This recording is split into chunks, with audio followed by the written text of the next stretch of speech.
Bom, o tema em discussão hoje no Supremo Tribunal Federal, que diz respeito a todos nós, ao direito de todos nós, de não sermos considerados culpados até o trânsito em julgado de sentença penal condenatória, tem a seguinte expressão, tá?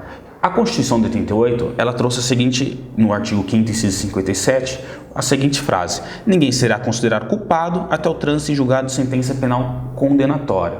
Antes de 2009, ou seja, até 2009, era possível prender alguém condenado em segundo grau, quando esgotadas as instâncias ordinárias por um órgão colegiado nos tribunais ordinários. Em 2009, o Supremo Tribunal mudou esse entendimento. A partir de 2009, então, era possível apenas a expedição de mandado de prisão após esgotar todas as instâncias, inclusive com trânsito em julgado no próprio Supremo Tribunal Federal. Tá?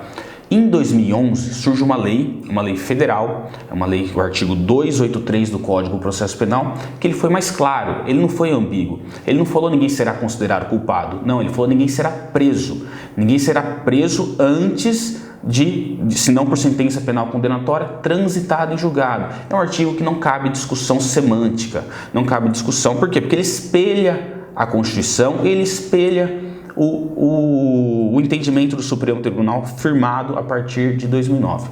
Por que isso não cabe ao Supremo Tribunal, esse tipo de discussão? Esse tipo de discussão diz respeito ao Congresso, ao Legislativo, ao Senado. Deveria ser feito no campo correto, que é uma alteração na lei. O Supremo Tribunal não pode legislar, o Supremo Tribunal não pode, com uma simples canetada, ao seu bel prazer, com uma discussão ali possivelmente de 5 ministros com entendimento e 6 de outro, mudar algo que diz respeito a todos nós. Tá? Por quê? Porque a Constituição, o artigo 57, trata de uma cláusula pétrea. Se nós permitirmos que o Supremo Tribunal mude essa cláusula, nada impedirá que o mesmo Supremo Tribunal Federal, amanhã ou depois, afaste a liberdade de expressão, o direito de falarmos, o direito de ir e vir, o direito à propriedade privada.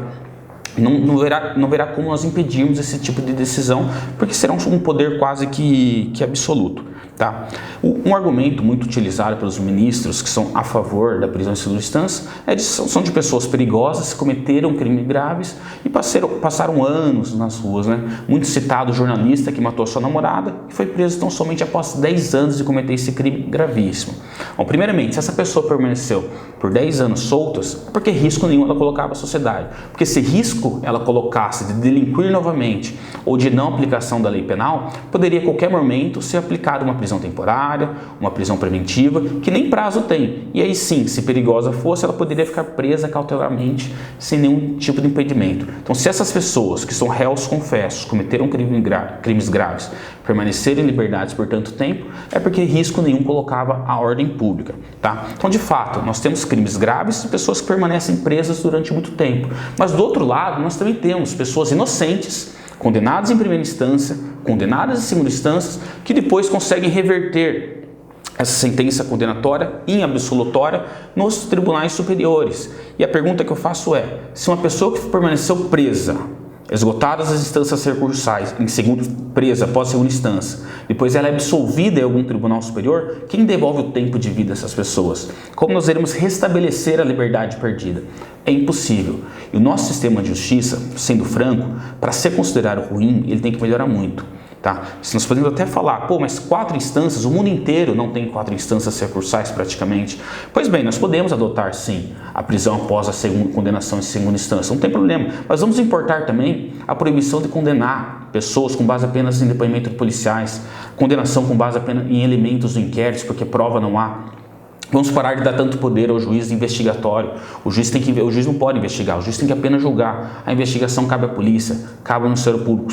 Vamos importar um sistema de perícia, um sistema de inteligência, de banco de dados, para assim nós diminuirmos essas injustiças criminais que tantos tem no nosso país. Se nós resolvermos todos esses problemas, aí sim, amanhã ou depois talvez estaremos preparados para permitir essa prisão precoce, essa prisão já em segunda instância, tá?